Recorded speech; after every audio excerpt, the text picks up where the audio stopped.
마가복음 10장 13절에서 22절. 사람들이 예수께서 만져주심을 바라고 어린아이들을 데리고 오매 제자들이 꾸짖거늘. 어, 이 말씀은 잘 알고 있는 말씀입니다. 그래서 읽으면 잘 안 들립니다. 왜냐하면 잘 알고 있기 때문에.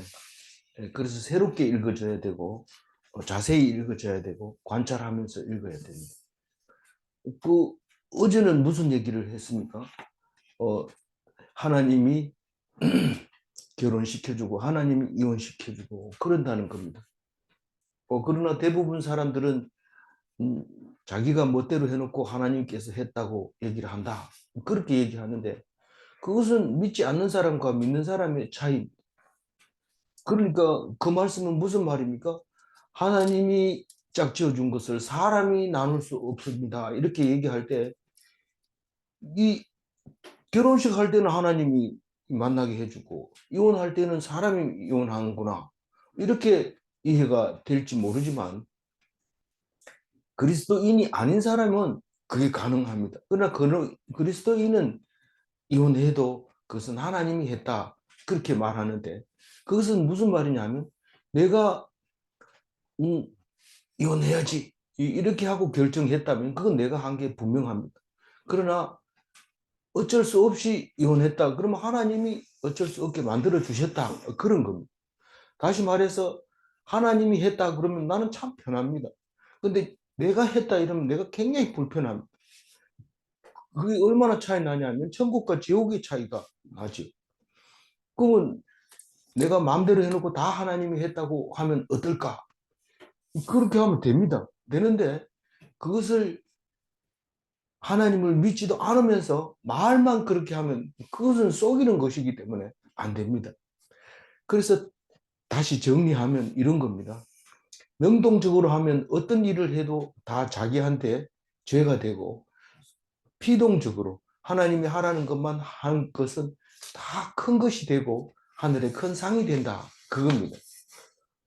그 말을 가장 잘 나타낸 게 뭘까요? 사랑이 뭐냐? 친구를 위하여 목숨을 버리는 것이다. 그보다 더 큰 사랑은 없다. 그렇게 말씀하실 때 예수님이 우리를 위하여 십자가에 돌아가신 그 모습이 제일 큰 사랑이라고 말한 것과 같은 것이죠. 그래서 우리는 성경을 읽으면서 굉장히 편해야 돼요. 성경 읽고 나서 이제부터는 잘해야지. 내가 생각을 잘못했구나.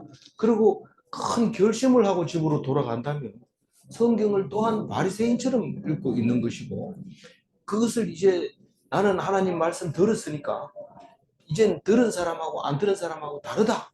이렇게 생각하는 것이 그 바리새인과 같은 겁니다. 심지어는 어떤 일이 있냐면 새벽 기도를 매일 나갔다 온 사람은 집에 들어와서 짜증을 냅니다.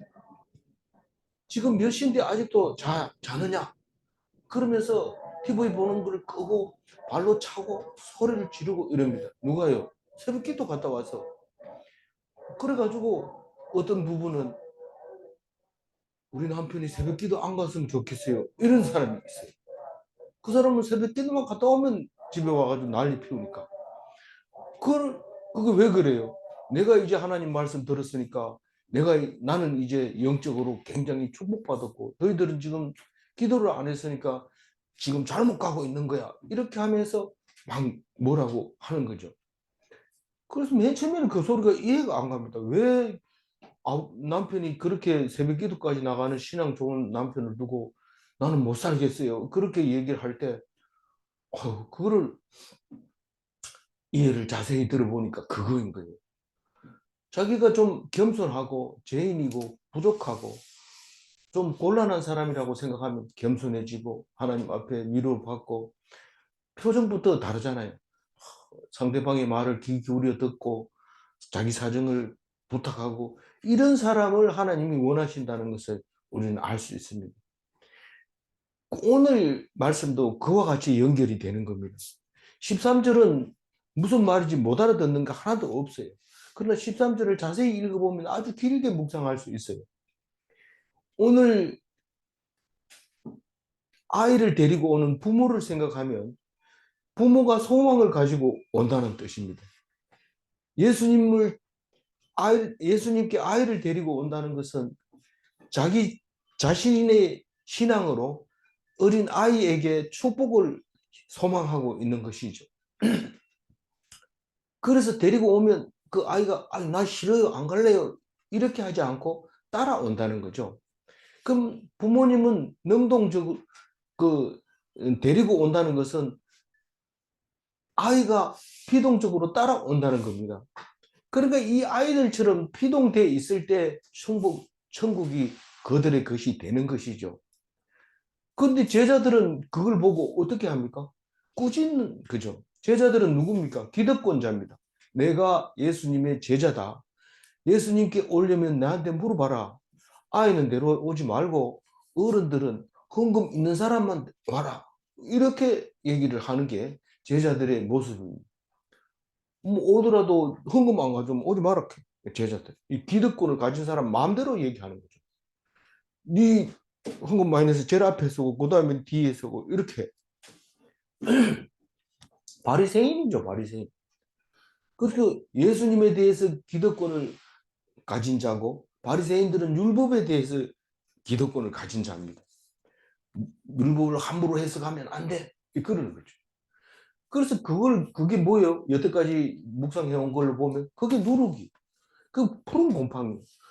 그 이스트는 같은 누룩이라도 이스트는 그 조금만 넣어도 큰 떡을 맛있게 만들지만 푸른 곰팡이는 사실은 조금만 안 넣어도 우리 속에는 다 들어있어요. 곰팡이 씨가 다 들어있는데 환경만 맞으면 번집니다. 그래서 누가 불평불만하면 바로 그쪽으로 나갑니다. 그래서 우리가 묵상할 때, 나눔할 때 제일 먼저 하는 사람이 제일 중요해요. 왜 중요하냐면 제일 먼저 있는 사람이 막 불평하면 나도 그래 이러면서 막 따라갑니다. 근데 뭐 제일 먼저 하는 사람이 눈물을 흘리고 막 이렇게 묵상을 하면, 나눔을 하면 그 다음 사람들이 다른 말을 못해요. 조용하게 이렇게 돼 있습니다. 그러나 그게 다 틀리거나 뭐 옳지 않거나 이제부터는 울면서 묵상 나눠야지 이렇게 결심하면 또 안 됩니다. 왜냐하면 하나님이 성경을 통해서 내게 주는 대로 그렇게 하는 거죠. 그래서 오늘 나눔이 잘 되게 해주세요 이렇게 기도하는 수밖에 없어요. 뭐 잘 못돼도 하나님이 하시는 거고 잘 돼도 하나님이 하시는 거니까 거기에 대해서 힘 바짝 쓰고 있으면 저녁에 또 너무 피곤해서 잠이 안 올 수도 있어요. 그래서 뭐라고 꼬집습니까? 권리 행사를 내가 하겠다. 너희들은 오면 안 된다. 그런데 예수님은 천국 가는 길이고 그게 어린아이의 것인데 제자들이 오히려 막아서 그 어린아이를 임자를 대신 임자가 어린아이 건데 제자들이 막아서서 못 오게 하는 그런 게 꾸짖는 거죠. 주님의 소관인데 제자들이 권리 행사를 하는 거죠. 내가 어린아이를 받아주는 건데 너희들이 왜 권리 행사를 하냐? 네 누룩에 오염됐구나. 너희들이 지금 바리새인들이 율법에 대해서 권리 행사하는 거하고 똑같은 누룩에 오염됐고 그 다음에 무슨 헤롯은 현직 권한이잖아요. 정권을 가지고 있는 권력 가진 사람들이 그 권력을 휘두르는데 너희들이 똑같이 오염됐구나. 너희들이 오염됐다기보다 뭐 다 있는 거지만 누룩이 지금 성장하고 있는 것에 대해서 야단을 치는데 제자들이 꾸짖음을 당합니다. 14절 읽어봅니다. 예수께서 보시고 노하시어 이르시되 어린 아이들이 내게 오는 것을 용납하고 금하지 말라. 하나님 나라가 이런 자의 것이니라. 예수님을 진노하면 무섭습니다. 예수님이 무슨 들리지도 않고 길 가는 사람들이 길 가는 사람들에게 소리도 안 들린다. 집안의 소리가 밖으로 나가지 않는다. 이런 조용한 사람이 바로 구세주인데 그게 바로 나다. 이렇게 예수님 말씀하실 때 뭐 예수님 별거 아니네 이러면서 싹 무시하고 지나가도 되겠네 이런데 됩니다. 되지만은 화나면 무섭습니다. 요한복음 2장 15절 한번 읽어볼까요? 노건으로 노끈으로 채찍을 만드사 양이나 소를 다 성전에서 내쫓으시고 돈 바꾸는 사람들의 돈을 쏟으시며 상을 엎으시고 이거 지금 생계를 지고 있는 그 시장에 가가지고 난장판을 만들, 시장이 아니라 성전 앞에서 돈 바꾸는 사람, 이 사람들은 코미션 주고 그 자리를 받아가지고 그 제사장들에게 떼주고 나면 뭐 얼마 되지도 않지만 또 많이 벌어야 또 내가 챙길 수 있는 건데 그걸 뒤에 다 엎어버려. 채찍으로 그냥 짐승 다 쫓아내버려. 얼마나 무서운지 모릅니다. 예수님이 노하셨다. 이 말은 이게 보통 일이 아닌 거죠. 제자들이 지금 엄청 잘못하고 있는 거예요. 네가 어떻게 주인을 쫓아내고 네가 지금 주인 행세를 하느냐. 이 아이들이 천국이다. 하나님 나라의 주인이다. 깜짝 놀라죠. 근데 그거를 모르잖아요. 너희들이 지금 왜 아이들을 제지하느냐? 금하지 마라. 용납해라. 니들이 미국이냐? 이렇게. 그게 뭔 말입니까? 미국 마음에 안 들면 제재해 드립니다. 제재, 금융 제재 이렇게 하면 그 다음에 통상 제재하고 이러면은 꼼짝 없이 말 들어야 돼. 니들 미국 아니잖아. 그럼 우리 이 세상은 미국이 관리를 하고 있습니다. 그래서 우리는 편하게 삽니다. 그냥 뭐 나쁜 나라 있어도 그냥 놔둬버립니다. 왜냐하면 미국이 딱 잡고 앉아가지고 이렇게 조절하기 때문에 미국만 잘 쳐다보면 됩니다. 그런데 어떻게 그 됐는지 15절 한번 읽어볼까요? 내가 진실로 너에게 이르노니 누구든지 하나님의 나라를 어린 아이와 같이 받들지 않는 자는 결단코 그곳에 들어가지 못하리라 하시고 어린아이와 같이 받든다는 것은 어린아이를 받든다는 겁니까? 어린아이가 하나님을 받든다는 겁니까? 어린아이가 하나님을. 그렇게 읽어져요? 네. 그렇게 읽어지지만 자꾸 읽으면 아닌 것 같은 들어요. 아이가 뭐 아이가 하나님을 받들지는 않고 그냥 피동적으로 따라온 겁니다. 그 부모를 따라온 겁니다. 아는 게 없어요. 그냥 꽝꽝 믿어지니까.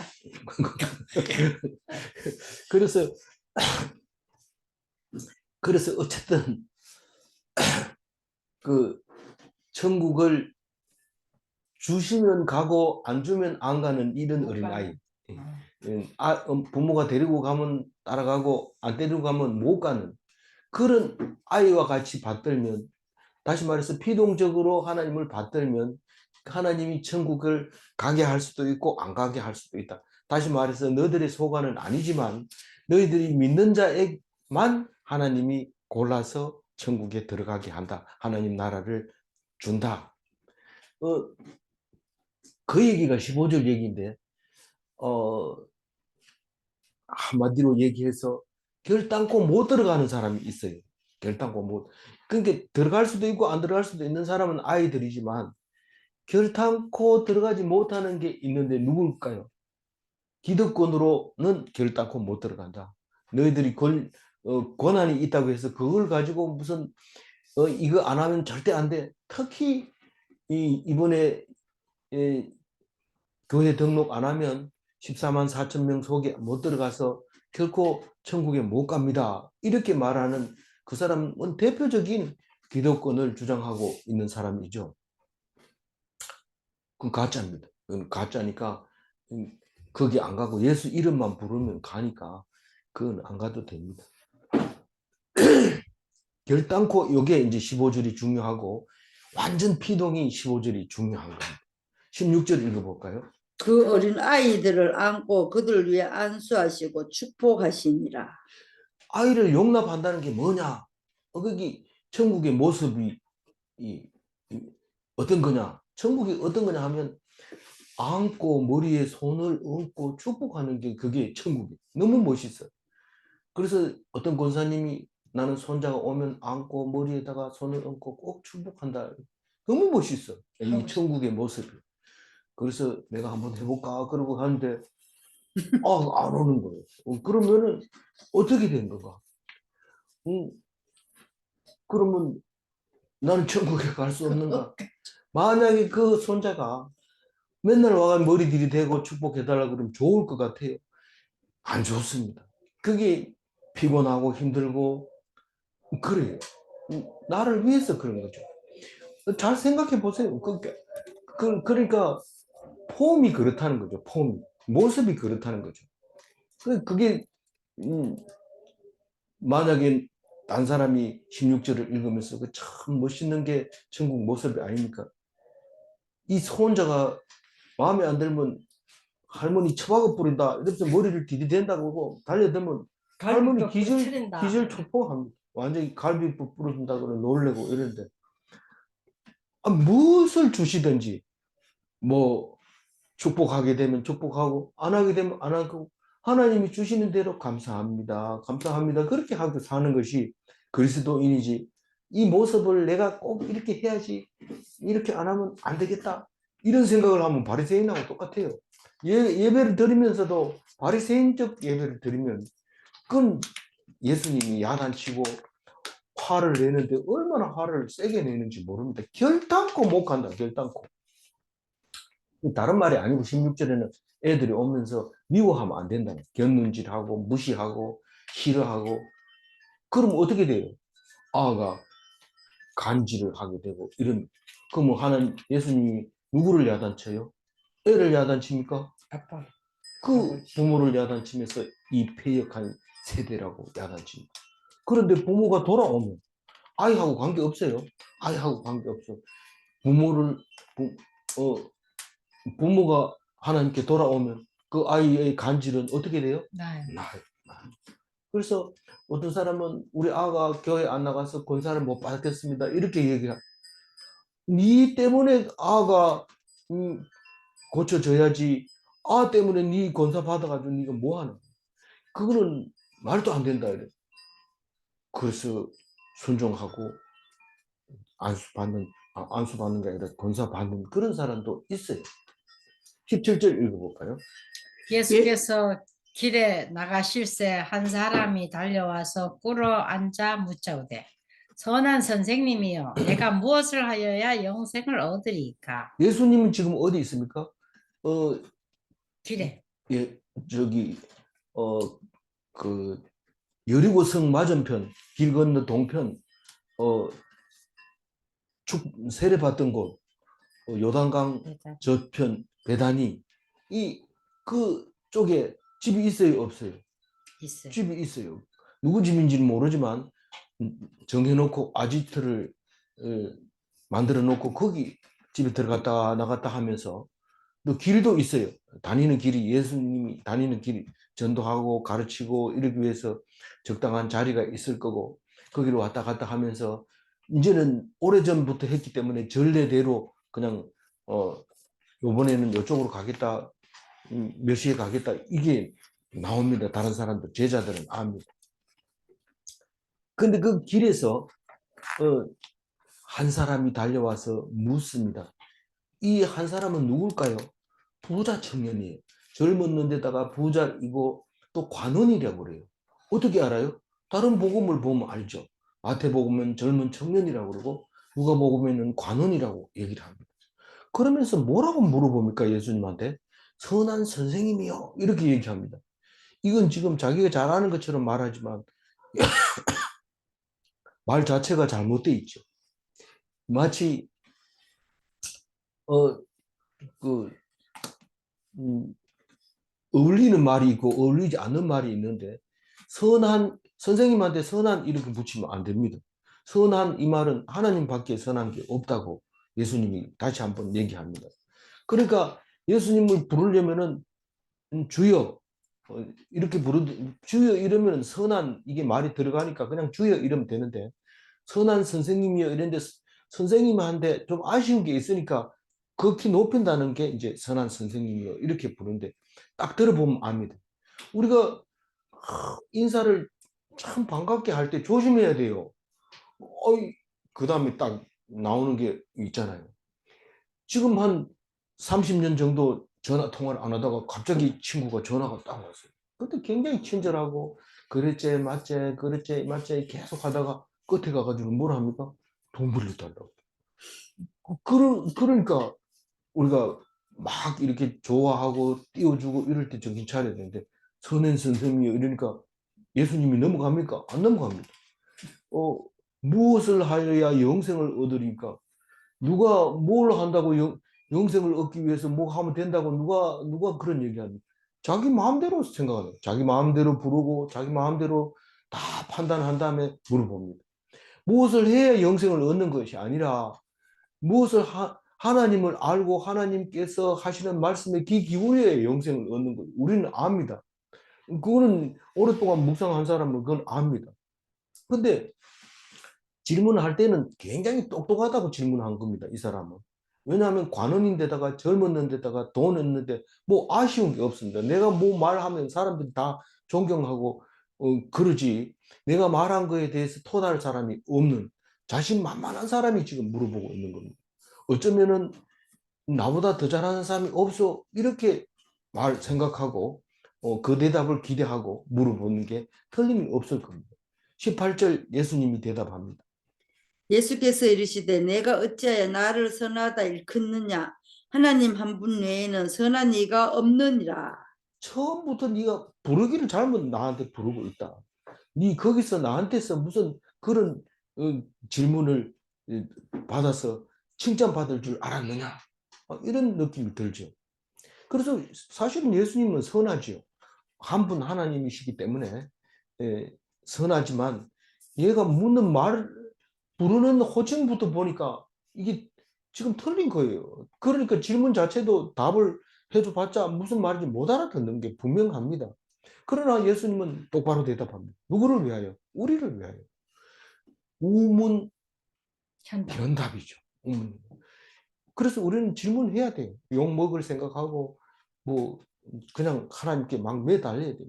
왜 쟤는 이쁘게 만들어 놓고 나는 뭐 어떻게 만들었어요? 그럼 뭐 앙탈을 부립니다. 그럼 그게 뭐 말도 되지도 않는 거지만 하나님이 대답합니다.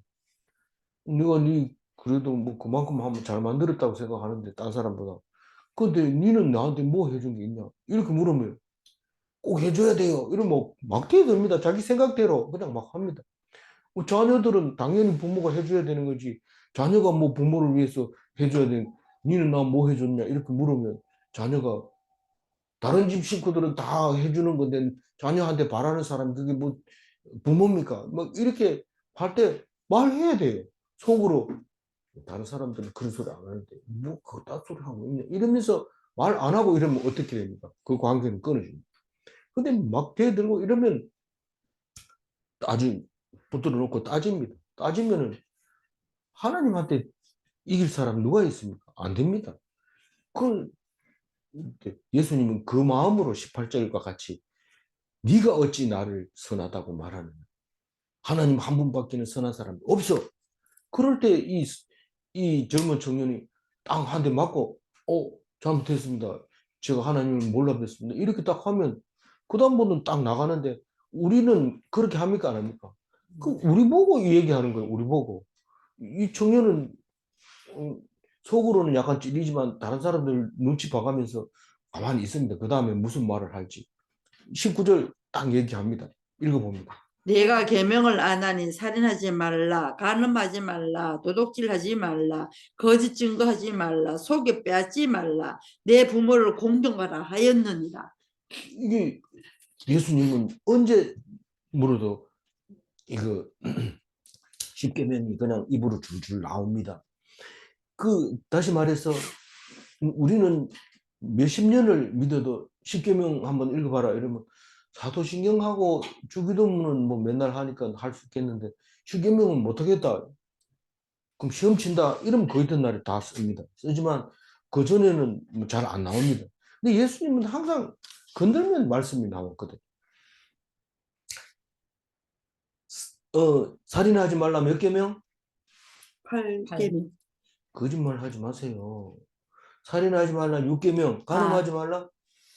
네? 간음하지 7계명? 말라? 7계명, 거기 7계명. 도둑질하지 말라? 8계명.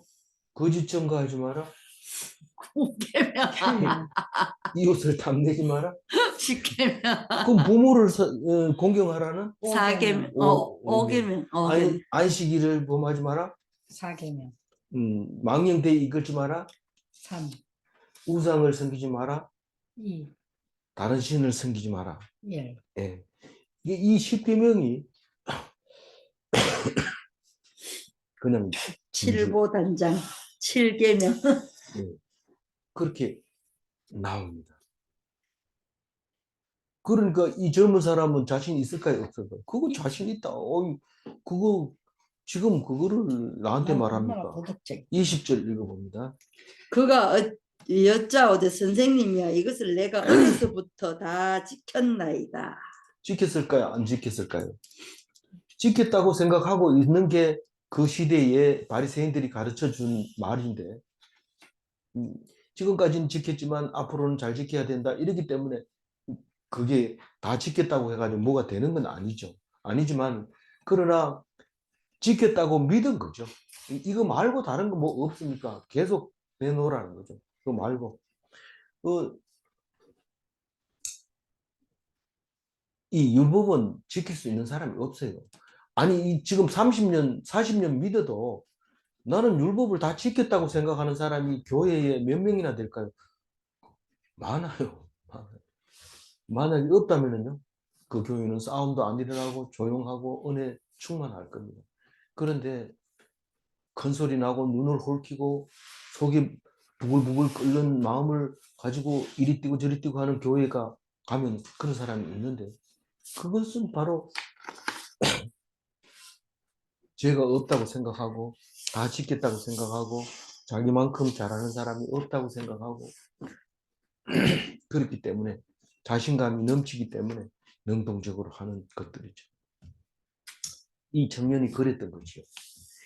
불가능한 것을 자기는 다 지켰다고 생각. 아마도 남을 비교하면서 자기가 우세하니까 그걸 가지고 다 지켰다고 생각을 할 수 있을 겁니다. 우리 또 그렇게 생각할 겁니다. 우리는 자신감 넘치는 것은 너보다는 내가 낫다. 그 말 때문에 이렇게 다 지켰다고 말할 겁니다. 그게 바리새인의 모습이죠. 로마서 3장 20절 한번 읽어봅니다. 그러므로 율법의 행위로 그의 앞에 의롭다 하심을 얻을 육체가 없나니 율법으로는 죄를 깨달음이니라. 율법으로는 구원을 얻을 수 없고 율법으로는 의롭다 하심을 얻을 수 없고 영생을 얻을 수가 없다고 여러 번 얘기했는데 그러면 율법은 도대체 뭐하는데 우리를 힘들게 하고 어렵게 만듭니까? 힘들게 하는 것이 아니라 내가 죄인이라는 걸 깨달아라. 그겁니다. 새벽기도 가서 집에 가서 짜증 내지 마시고 깨달아야 돼. 내가 죄인인 걸 알았다. 얘들아 내가 미안하다. 좀 푹 자라. 내가 다 밥 해놓고 기다릴 테니까 그때까지 자라. 그리고 TV 보면 TV 채널 틀어주고 더 좋은 거 틀어주고 그리고 그래 엄마 새벽기도 갔다 오니까 참 사람 좋아졌는데 나도 가볼래. 그런 일은 안 생길 겁니다만 그렇게 했으면 좋겠어요. 21절 읽어봅니다. 예수께서 그를 보시고 사랑하사 이르시되 내가 아직도 한 가지 부족한 것이 있으니 가서 내게 있는 것을 다 팔아 가난한 자들에게 주라. 그리하면 하늘에서 보화가 내게 있으리라. 그리고 와서 나를 따르라 하시니. 이 예수님이 그를 보고 사랑했어요? 안 사랑했어요? 사랑했어요. 사랑했는 말인데 이 사랑해서 한 말을 듣고 그 젊은 사람은 좋았어요? 아니요. 근심이 됐어.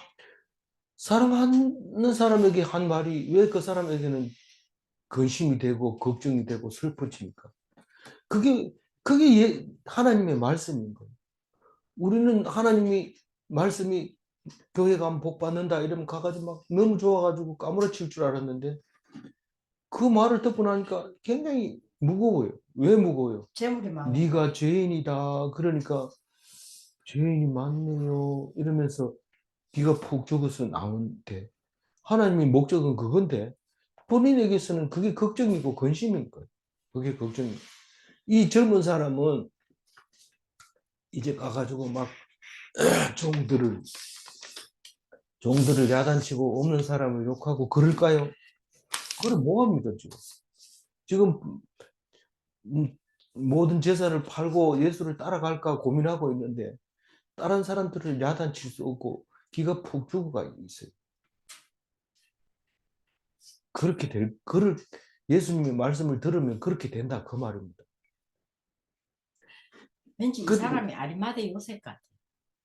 이 사람이 만약에 예수님의 말씀을 알아듣고 그렇게 하겠습니다 하고 돌아와서 다 팔고 이러면은 그 종들이 더 불안하죠. 이거 다 팔면 내가 이제 누구의 종이 되는 겁니까? 막 그러고 난리 법석을 떨 텐데 기죽어서 이 일을 어떡하나 할 때 이 식구들은 편안해집니다. 편안해져. 그래서 이 젊은 사람의 이야기는 더 이상 나오지 않지만 아마도 말씀을 들으면 고민이 돼야 되고 걱정이 되어야 되는 것입니다. 하나님의 말씀의 능력이 그거죠. 특히 사랑해서 하는 말은 그렇습니다. 왜 좋은 거 안 주고 점점 힘들어지고 어려워집니까? 우리 가정은 예수 믿었기 때문에 그런 거 아닙니까? 그렇게 했을 때 하나님 바로 네가 하고 있는 그 말, 그 자세를 그걸 위해서 하나님이 그 말씀을 하셨다. 내가 그러면 잘 안 되는 게 좋습니까? 그게 하나님의 사랑이다. 그런 것을 통해서 내 사랑을 깨닫게 될 것이다. 이 사람이 재물을 가지고 있는 한은 하나님의 사랑을 체험하지 못합니다. 그게 나를 사랑한 거였구나 하는 말이 생각날 때가 오는데 그게 이 사람에게 그날이 온 겁니다. 이 사람에게 주어진 그날이 온 겁니다. 우리에게는 그날이 언젠지 우리는 각자에게 있겠지만 알 수 없는 거지만 그날이 하나님의 사랑을 경험하는 날이 되어야 되는 것입니다. 왜 이 사람은 한 가지 부족한 게 있다고 했느냐 하면 한 가지 부족한 게 아니라 사실은 내가 당직을 쓸 때 문 10개 있는 거 10개 다 잠궜어요. 그렇게 얘기했지만 그러나 한 가지 부족한 게 있다. 화장실 창문을 닫지 않았다. 이렇게 얘기를 할 수 있는 거죠. 한 가지 부족한 게 있는데 그게 가난한 자에게 주는 건데 그거는 십계명에 없지 않아요. 그게는 십계명에 없는 건데 왜 다 팔아서 주라고 합니까? 이 부자가 된다고 하는 것은 남들을 힘들게 하지 않고는 부자가 될 수 없습니다. 부자가 들으면 되게 발끈할지 모르겠지만 정말로 열심히 일하면 내 거 내 가지고 가는 거 아니냐 이렇지만 잘 생각해 보세요. 제가 영어 공부를 할 때 영어 원문에 그런 게 있었어요. 영어는 안 배우고 그 내용을 배우고 깜짝 놀란 게 있었는데 네가 열심히 하는 것은 죄를 짓는 거다 이런 말이 있어요. 왜 그러냐면 남의 일자리를 뺏었기 때문에 니는 있는데도 불구하고 일을 더해서 남의 일자리를 뺏었지만 그 사람은 그 일을 가지고 먹고 살아야 되는데 그 일자리도 없게 만들었으니까 너는 큰 죄를 진 거다. 그런 내용이 있었어요. 그래서 내가 비록 영어는 배우지 못했지만 그 원문 속에 들어있는 그 내용은 확실하게 이해했다. 평생 그 말씀을 머릿속에 기억하고 있는데 다시 말해서 부자는 죄를 짓고 있는 겁니다. 가난하면요. 가난하면 무슨 잘못을 했다면 그 죄를 지금 받고 있는 거니까 하나님은 벌 주지 않습니다. 이미 받고 있는 거기 때문에. 부자는 벌을 안 받고 있기 때문에 지금 죄를 짓고 있는 거죠. 그러면서 제일 중요한 것은 재물로 영생을 얻을 수 없다. 그겁니다. 네가 영생을 얻으려면 재물부터 없애라. 재물을 없애면 하늘의 보화가 있는데 없는 사람이 없는 거하고 있는 사람을 없애는 거하고 어떤 게 상이 클까요? 당연히 있는 사람이 없는 것이 상이 크죠. 그 보화는 전부 하늘에 있다. 근데 그게 나누어 준 적선한 남을 도와준 것으로 말미암아 하늘의 보화가 쌓이는 게 아니라 하늘의 보화가 쌓일 것으로 생각하고 세상 것을 포기할 때 하나님 나라가 보화가 쌓인다는 겁니다. 그거를 알아야 되는데 이 사람은 오직 돈만 집중합니다. 이 사람은 돈만. 그 돈을 내가 어떻게 해서 아버지가 준 건데 내가 어떻게 지킨 건데 그렇게 생각하고 그거를 반대로 자기 생각하고 반대로 얘기하니까 근심이 되죠. 22절 마저 읽어봅니다. 그 사람은 재물이 많은 많은 거로 거로 이 말씀으로 인하여 슬픈 기색을 띠고 근심하며 가니라. 그래서 말씀을 들으면 어떻게 해야 된다고요? 슬픈. 예, 슬픈 마음, 근심하는 마음이 생겨야 돼요. 근데 조금 말하는 게 틀리죠. 저는 말씀을 들으면 제가 생각나고 이래야 되는데 이 제가 생각나서 슬프고 근심되는 건 맞지만 내가 겸손해지게 되는 것이죠. 그런데 내가 아주 힘들 때 설교 들으면 굉장히 위로가 되지만 내가 목이 힘주고 이렇게 하고 교회 나왔을 때 설교 들으면 짜증나죠. 설교를 그 정도밖에 못하나? 그리고 담배 피우면 어때? 이러면서 교회 앞에서 담배 피우면서 설교 좀 잘해라 목사야 이러면서 목사한테는 얘기 못하고 교인들 지나간 사람 보고 얘기하는 자기는 아주 멋있는 거죠. 그 목사님 설교를 어떻게 저렇게 평가하나 우리 가서 그 사람 얘기 한번 들어보자 이러기를 바라고 말하지만 사람들이 그 사람을 아주 그냥 쓰레기치 보듯이 그렇게 보는 저런 인간은 교회에 왜 나오나 마음에 안 들면 안 나오면 되지 왜 교회에서 담배 피우고 그냥 이런 말을 하게 되죠. 근데 설교를 배부른 사람이 들어야 돼요? 배고픈 사람이 들어야 돼요? 배고픈 사람. 제가 교회에 열심히 나가기 시작한 건 언제 나갔냐면 학교에서 성적이 그 근무 성적이 나빠가지고 꼴찌서 몇 번째, 5번째 안에 들어가가지고 월급이 반으로 깎일 때. 그때부터는 전에는 수요 기도회 예배 나오라 이러면, 강의 가야 된다 하면서 빠지고, 이렇게 빠졌는데, 수요 예배, 금요 예배 전부 30분 전에 가가지고 눈물 흘리면서 기도하고 두 손 들고 찬양하고 예수님밖에 없습니다. 세상 믿을 거 없습니다. 이렇게 찬양하고 그때부터 습관이 돼가지고 예배는 30분 전에 가서 찬송하면서 기다리는 거다.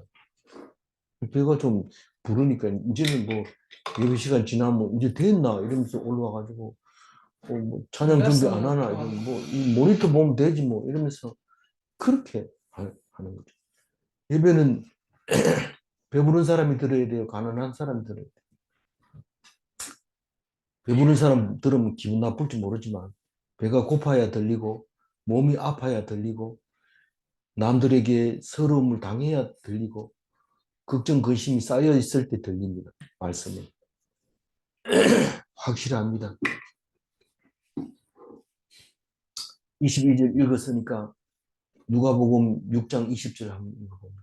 예수께서 눈을 들어 제자들을 보시고 이르시되 너희 가난한 자는 복이 있나니 하나님의 나라가 너희 것이며 마태복음에는 심령이 가난한 자는 복이 있나니 그렇게 말씀하셨지만 누가복음은 가난한 자는 복이 있나니 그렇게 말씀하셨습니다.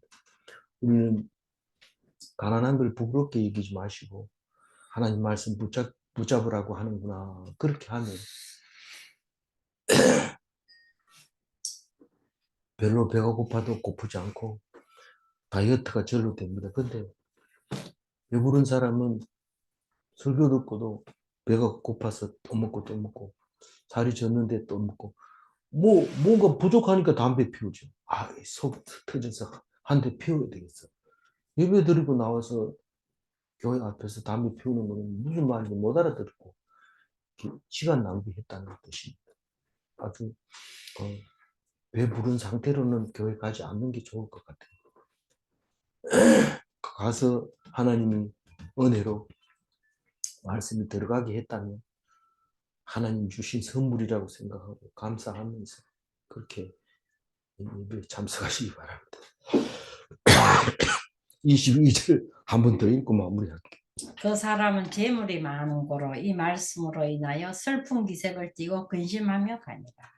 말씀은 가난한 자에게 많은 위로가 됩니다. 말씀은 부자를 근심하게 합니다. 질문합니다. 율법을 지켜서 구원받으려는 것은 불가능한가? 예, 무조건 예입니다. 이 질문은 항상 너무 걱정하지 말고 읽어주시기 바랍니다.